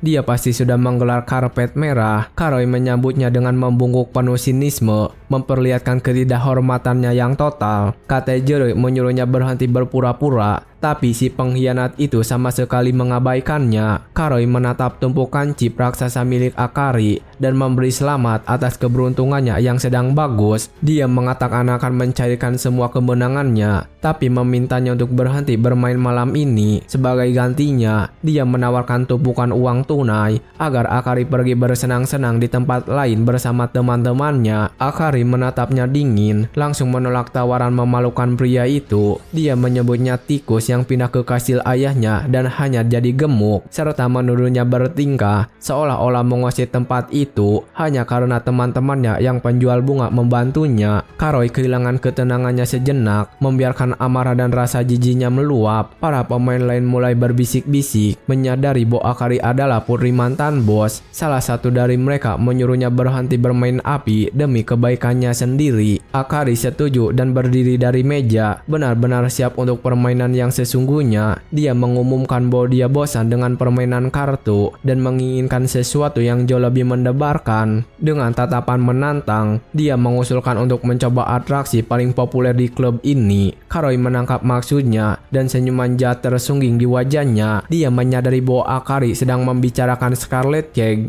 arena pertarungan bawah tanah mereka, tempat tanpa aturan sama sekali, di mana para petarung bertarung sampai akhir hanya untuk hiburan para orang kaya. Akari mengusulkan taruhan di mana masing-masing memasang taruhannya di ring dan yang terakhir bertahanlah yang menang. Karoi mencoba mengabaikannya dengan alasan tidak ada acara yang dijadwalkan malam ini. Namun Akari memotong pembicaraannya dan menjelaskan dengan jelas apa yang bersedia dia pertaruhkan. Dia mempertaruhkan segalanya yang diwarisi dari ayahnya dan Karoi harus mempertaruhkan seluruh kasino. Karoi tercengang oleh keberanian tawaran itu. Sebuah pertarungan demi masa depan klan Shido. Kabar itu menyebar ke seluruh kasino dan semua orang bersemangat menanti pertarungan gila yang akan segera terjadi. Dalam benaknya, Karoi tahu bahwa mundur sekarang akan benar-benar menghancurkan reputasinya. Dengan senyuman mengejek, Akari bertanya apakah dia benar-benar akan lari dari tantangan ini. Dengan kesal dan terpojok, Karoi menggertakkan giginya dan membuat keputusannya. Dia berkata bahwa ini terdengar seperti keseruan dan menerima taruhan itu hanya agar dia tidak terlihat seperti pengecut. Keduanya saling menatap dengan intens, secara resmi mengukuhkan kesepakatan untuk pertarungan akhir. Kei menyaksikan seluruh kejadian itu dengan ekspresi yang sangat puas dan percaya diri. Dia tahu rencananya berjalan tanpa celah dan bahwa musuhnya telah terjebak dalam perangkapnya. Pintu ruang VIP tertutup rapat dan persiapan untuk acara besar itu pun dimulai. Di ruang keamanan, seorang rekan mengamati semuanya dengan senyuman yang benar-benar jahat. Kamera menanyakan seluruh percakapan antara Akari, Karoi, dan Kei. Tentara bayaran muda itu tampak sangat menikmati menyaksikan seluruh situasi yang sedang berlangsung. Dengan raut wajah penuh kegembiraan, dia bersiap untuk bersantai dan menikmati pertunjukan brutal ini. Dua penjaga bertubuh kekar menghalangi pintu masuk ke arena pertarungan bawah tanah. Kanang-kanang sudah siap dan penonton dengan penuh antusiasme menanti dimulainya pertandingan utama. Lampu-lampu menyala terang dan penonton menjadi sangat heboh menanti pertunjukan besar yang akan segera dimulai. Penonton berteriak dan bersorak, benar-benar bersemangat menanti aksi kekerasan yang akan segera dimulai. Penyiar masuk ke dalam ring dan sorotan lampu menyorot bagian tengah untuk pertarungan utama. Dia menyambut semua orang di Scarlet Cage,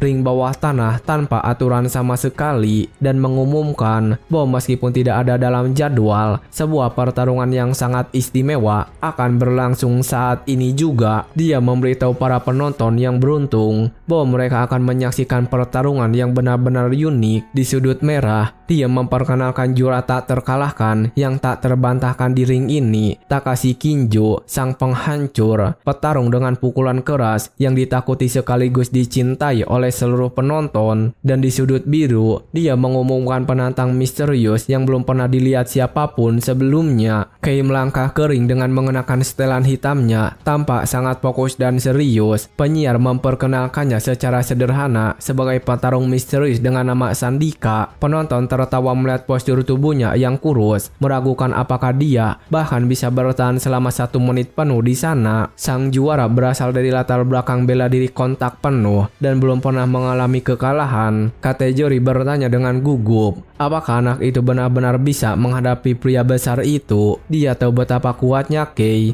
tetapi sang juara tampak benar-benar tak terbendung. Dengan tenang dan percaya diri, Kei menjawab bahwa dia sebenarnya bukan seorang petarung. Penyiar menegaskan bahwa senjata dilarang, tetapi segala hal yang diperbolehkan. Kedua lawan saling menatap tajam, benar-benar siap untuk memulai pertarungan brutal ini. Bahkan sebelum wasit selesai berbicara, sang juara langsung menyerbu untuk memulai serangan. Dia melayangkan pukulan yang sangat keras, tetapi Kei dengan mudah menangkisnya menggunakan lengannya. Penonton berteriak, mengira sang penantang benar-benar membeku dan bahkan tidak bisa bergerak. Mereka memompa semangat Takashi, menyuruhnya untuk menghancurkan anak itu dan mengakhiri pertarungan secepat mungkin. Adegan tersebut memperlihatkan sang juara melontarkan hujan pukulan ke arah Kei. Karoi menyaksikan pertarungan sambil memegang memandang sebatang rokok, menatap mereka dengan penuh penghinaan. Dia menyadari bahwa pemuda itu terus-menerus menangkis inti dari pukulan-pukulan keras Kinju dengan gerakan-gerakan presisi dan rapat. Dia menangkis serangan gencar itu tanpa pernah mundur selangkah pun, dan bagian yang paling gila adalah dia belum bergerak sejengkal pun dari tempat awalnya. Karoi menganggap trik itu lucu, tapi tahu itu tak akan cukup untuk meraih kemenangan. Dia menoleh ke Akari dan mengingatkannya tentang realitas kejam dan brutal dunia bawah tanah, di mana seni bela diri biasa tak berguna dan hanya kekerasan mentah yang akan menang.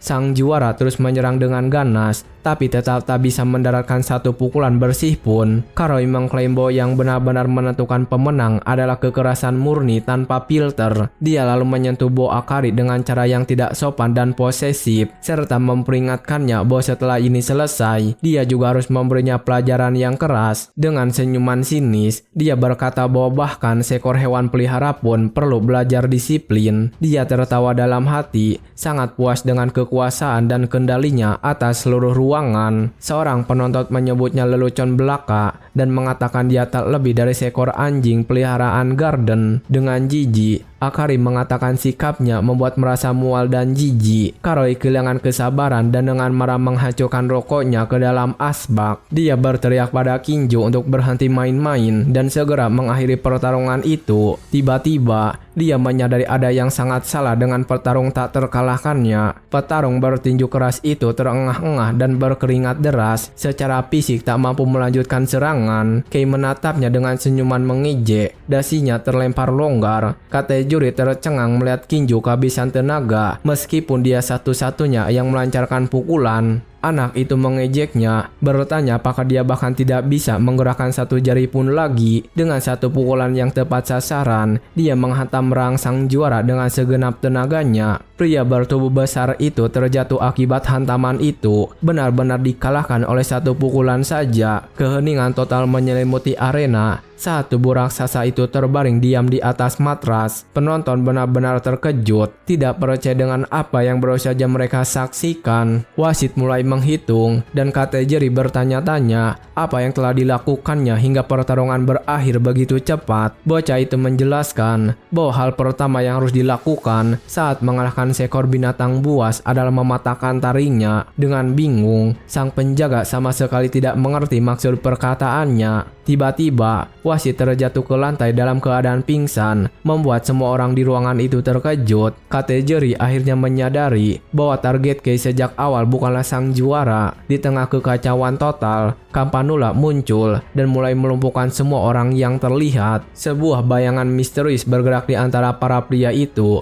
menjatuhkan mereka satu persatu dengan mudah. Tak ada yang mengerti apa yang sedang terjadi. Kepanikan total menyebar di seluruh arena. Prajurit bayaran muda itu bergerak seperti hantu, menjatuhkan siapapun yang menghalangi jalannya. Dengan tendangan keras, dia menjatuhkan satu lagi anak buah Karoi. Hanya dalam hitungan detik, hampir semua orang di arena tergeletak tak sadarkan diri di lantai. Pemandangan itu benar-benar berantakan, dengan orang-orang pingsan berserakan di mana-mana. Kei bercanda bahwa kasino ini tidak terlalu ramah terhadap tamunya hari ini. Dengan ekspresi kesal, dia menatap tajam sang agen muda dan bertanya apa sebenarnya yang sedang dilakukannya. Sang pendamping mengaku hanya membuat mereka tertidur dan memperkenalkan diri sebagai penutup. Dia bersiap masuk ke ring untuk menjalankan misi sebenarnya, sambil menjelaskan bahwa dia tak bisa membiarkan para aktor amatir itu menghancurkan skenario sepenuhnya. Anak muda itu bingung mendengar kata naskah dan apa yang sebenarnya dimaksud dengan itu. Campanula mengungkapkan bahwa jika mereka menang di sana, semua kerja keras mereka akan sia-sia. Dia lalu menunjukkan ke arah penyiar yang pingsan di ring dan menjelaskan rencananya, mengatakan bahwa dia akan membuat seolah-olah pertandingan itu tidak pernah terjadi agar tidak mengacaukan segalanya. Tak punya pilihan lain, Karoi setuju dan membiarkan tentara bayaran muda itu melakukan apapun yang diperlukan. Dengan senyuman sinis, Campanula melontarkan permintaan maaf palsu dan bersiap menyerang. Dia melompat dan melancarkan tendangan keras langsung ke arah Kei. Anak itu mengenali gerakan itu sebagai Sing the Kick, serangan mematikan yang mengincar arteri karotid. hipnotis. Kei menyadari bahwa Campanula adalah praktisi yang tangguh dan bertanya gaya bela diri spesifik apa yang sebenarnya dia latih. CAD adalah seni bela diri tradisional dari Asia Tenggara yang mencakup beberapa bentuk berbeda. Karena sangat efektif dalam pertempuran, seni bela diri ini telah diadopsi oleh militer dan pasukan khusus di mana-mana, menampilkan ratusan variasi yang mencakup segala hal, mulai dari perkelahian tanpa senjata hingga teknik senjata tajam, serta kuncian sendi. Silat adalah gaya bertarung yang sangat serbaguna. Dengan mata yang bersinar merah, Kei bersiap menghadapi pertarungan yang akan datang. Dia teringat kembali pada sesi-sesi latihannya yang intens, di mana dia telah menguasai seni silat sepenuhnya. Dalam sekejap mata, dia melangkah maju dan menghantam Campanula dengan pukulan telapak tangan yang dahsyat. Agen muda itu benar-benar tidak siap dan terlempar ke belakang akibat hantaman tersebut. Anak itu batuk kesakitan, menatap lawannya dengan campuran rasa terkejut dan marah yang luar biasa. Sedikit darah menetes dari mulutnya saat dia berusaha pulih dari serangan mendadak itu. Kategori tercengang melihat dirinya berhasil menjatuhkan pria itu hanya dengan satu gerakan. Karoi dan Akari menyaksikan seluruh adegan itu, tampak benar-benar terkejut dan terkesan. Kecepatan dan kekuatan Kei jauh melampaui batas kemampuan manusia biasa. Setelah mendengarnya,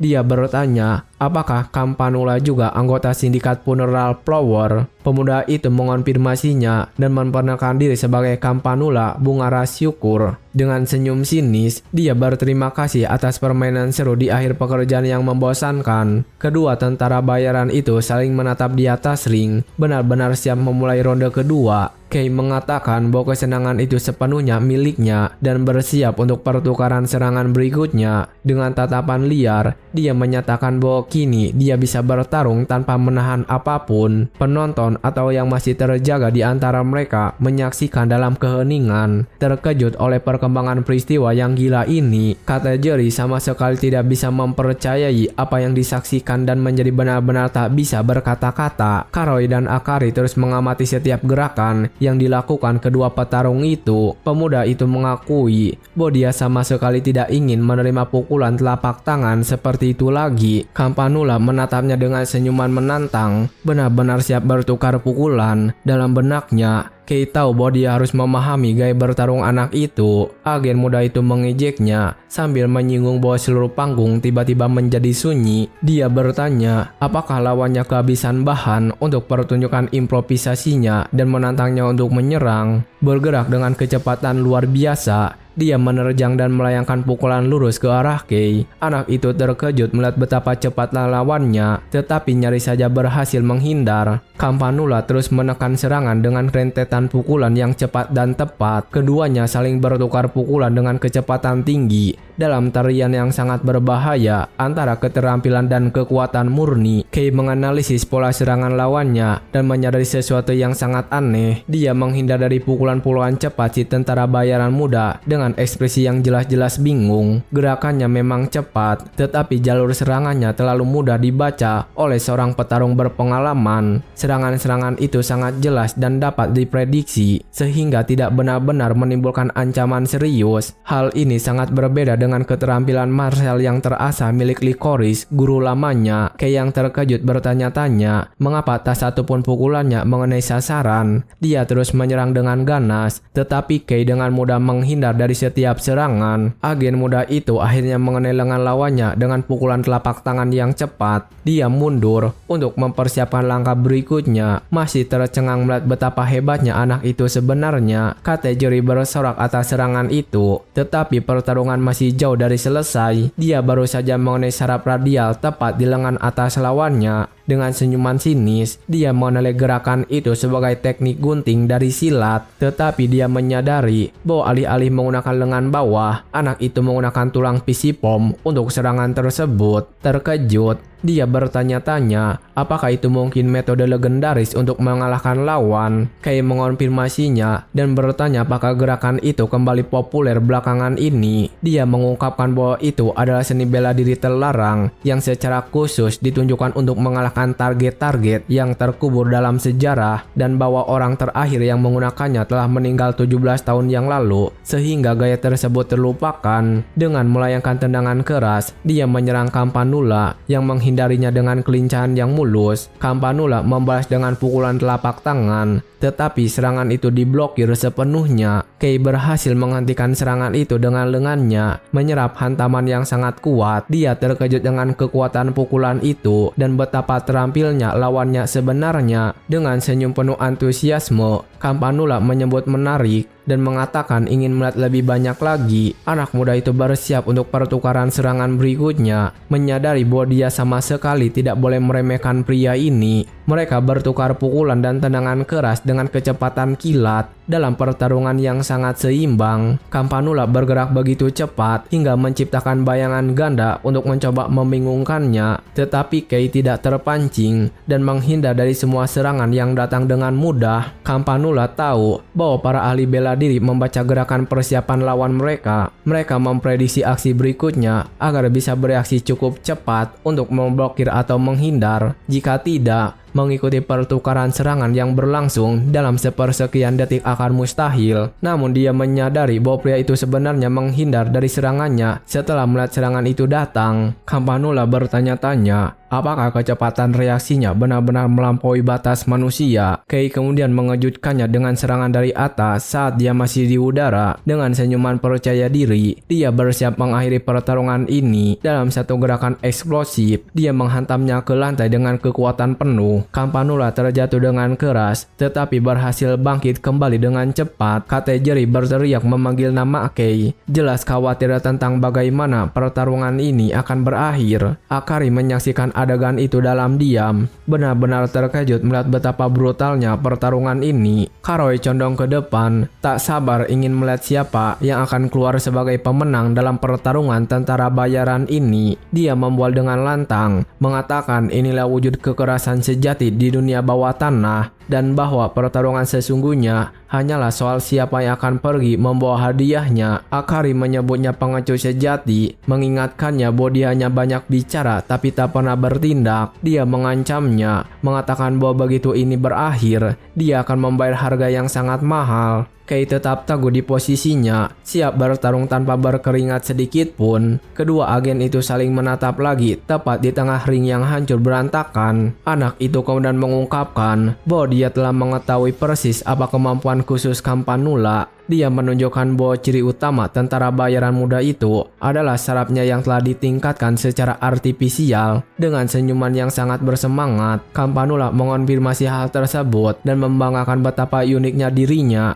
Dia menjelaskan bahwa sistem sarafnya dikembangkan secara berlebihan melalui transparasi sel puncak. Akson-aksonnya jauh lebih tebal dan saraf-sarafnya jauh lebih tangguh daripada orang pada umumnya. Kei menyadari bahwa itulah tepatnya alasan mengapa waktu reaksinya begitu luar biasa cepat. Campanula menjelaskan, manusia normal membutuhkan waktu sekitar 0,2 detik untuk bereaksi, tetapi dia bisa bereaksi dalam 0,02 detik. Pada dasarnya setara dengan kucing. Baginya, seluruh dunia tampak bergerak dalam gerakan lambat, bingkai demi bingkai. Kei menyadari bahwa pukulan telapak tangannya yang kuat bekerja dengan trik yang persis sama. Akari dan pengawalnya menyaksikan seluruh kejadian itu. Mereka benar-benar terpesona oleh pengungkapan gila itu. Anak itu mengungkapkan bahwa indera perasanya yang luar biasa tajam disebabkan oleh hal itu. Dia bisa merasakan setiap kedutan otot dan menyalurkan seluruh kekuatannya tepat ke satu titik. Operatif muda itu membandingkannya dengan teknik Pubagin tingkat lanjut dari seni bela diri Tiongkok dan membual bahwa baginya melakukan gerakan seperti itu semudah bernapas. Dia mengejek Dahlia dan Licorice karena terjebak dalam batasan manusia. Meskipun telah menjalani semua latihan mereka, Kei setuju, tetapi bertanya, apakah memiliki penglihatan seperti itu tidak menjadi masalah besar dalam kehidupan sehari-hari. Campanula tampak benar-benar bingung dengan pertanyaan acak lawannya. Kemudian pemuda itu bertanya tentang menonton film, bertanya-tanya apakah film-film itu hanya terlihat seperti buku flip yang diklici baginya. Campanula mengakui dengan ekspresi yang jelas-jelas kesal bahwa bagian itu memang benar-benar menyebalkan. Kei lalu berkata bahwa jika itu semua trik yang dimilikinya, sudah waktunya untuk mengakhiri ini. Campanula setuju sambil mengatakan bahwa dia akan memberikan akhir buku flip yang benar-benar membosankan kepada lawannya. Aura merah menyelimuti Kei saat dia bersiap untuk gerakan terakhirnya yang mutlak. Pemuda itu menerima tantangan itu dengan senyuman sambil mengatakan bahwa dia akan menonton adegan terakhirnya sampai akhir. Dari kejauhan, Akari dan Kategori menyaksikan tekanan intens di antara keduanya melonjak tajam. Kei menyadari bahwa refleks lawannya benar-benar tidak seimbang. Karena itu, serangan biasa apapun yang dilancarkannya akan dengan mudah diblokir atau ditangkis. Pemuda itu memahami bahwa serangan langsung tidak akan berhasil melawan kecepatan seperti itu, dan itu berarti hanya ada satu jalan nyata menuju kemenangan pada saat ini. Satu-satunya peluangnya adalah serangan balik yang tepat waktu, tepat saat musuhnya melancarkan serangannya sendiri. Namun Campanula menyeringai karena itulah tepatnya yang ingin dia pikirkan. Campanula mengejeknya dengan mengatakan bahwa dia menjadi terlalu percaya diri setelah mendaratkan pukulan terakhir itu. Kemudian dia mengungkapkan bahwa dia sengaja membiarkan serangan itu mengenai sasaran. Dengan itu, Campanula membuktikan bahwa dia bisa dengan mudah bereaksi, bahkan terhadap serangan balik tercepat lawannya.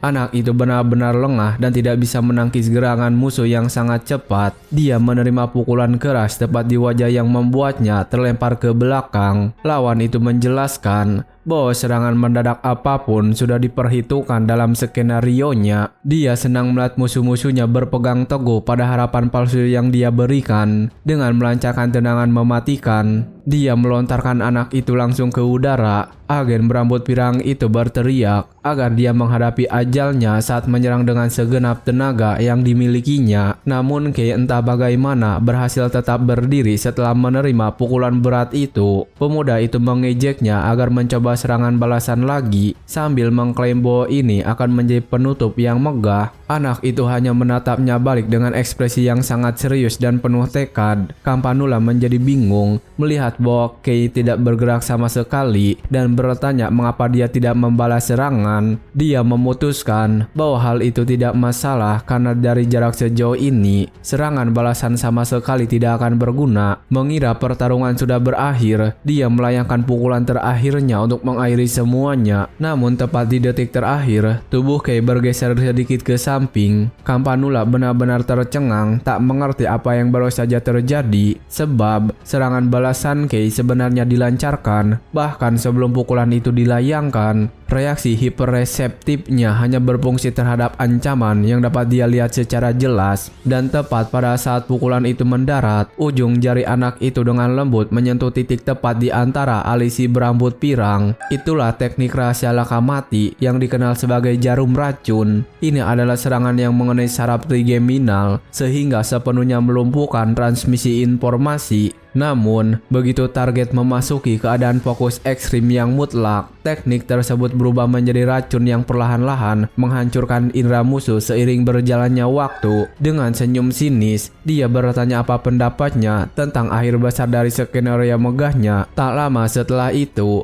Kei menghantamnya dengan pukulan telapak tangan yang benar-benar menghancurkan ke arah dadanya. Kekuatan benturan itu begitu dahsyat hingga pria itu terlempar ke belakang dengan keras. Dia terhempas ke lantai dengan kekuatan yang benar-benar menghancurkan. Agen berambut pirang itu batu kesakitan, benar-benar linglung akibat perubahan mendadak dalam pertarungan. Lantai hancur berkeping-keping akibat kekerasan benturan yang luar biasa. Semua orang yang menyaksikan berada dalam keterkejutan total, enggan percaya apa yang baru saja mereka lihat. Di lantai, Campanula berkata bahwa hal itu mustahil dan menuntut untuk tahu apa yang telah dilakukannya. Kei menjawab dengan tenang bahwa dia hanya menyentuhnya dan bahwa dia sama sekali tidak berbohong. Sebenarnya, Kei tidak menyerangnya secara langsung. Dia hanya mengatur posisi tubuhnya. Dia mengunci bagian atas tubuhnya di tempat menggunakan otot punggung dan tulang belakangnya. Kemudian, dengan mendorong lengan bawahnya ke depan, dia pada dasarnya mengubah dirinya menjadi tiang yang kokoh. Ini seperti seorang atlet angkat besi yang mengencangkan seluruh tubuhnya hanya untuk menangani beban yang sangat berat. Tubuh sang atlet menjadi sebuah pilar, dan Kei menggunakan logika yang persis sama.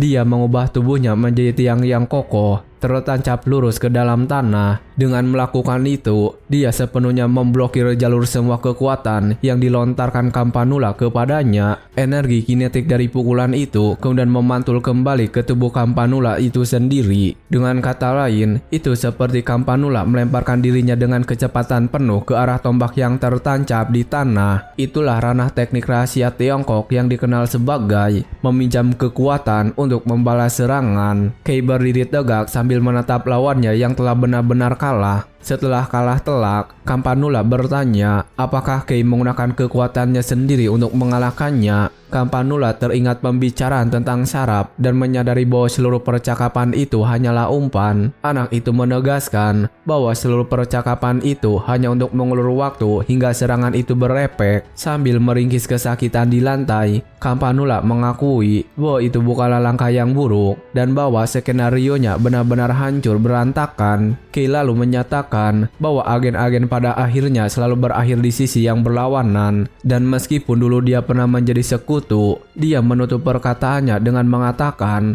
bahwa hari ini giliran dia yang harus terjatuh. Dengan sisa tenaga terakhirnya, Campanula berterima kasih kepada Kei atas pertarungan yang luar biasa. Dengan senyuman yang menyeringai, dia berkata bahwa dunia yang benar-benar membosankan ini terasa sedikit lebih menarik dengan lawannya berdiri tepat di sana. Dan dengan senyuman di wajahnya, Campanula menutup matanya untuk terakhir kalinya. Dia berbalik dan berkata kepada si bocah itu agar akhirnya beristirahat dengan tenang. Pada saat itu juga, si bocah menyadari Karoi bergerak dan segera berbalik. Dia menoleh dan melihat pemandangan mengerikan. Karoi sedang menahan Akari sebagai sandera. Dengan senyuman jahat, Karoi mengarahkan senjatanya tepat ke arah Akari. Kei menjadi sangat marah melihat bosnya diancam seperti itu.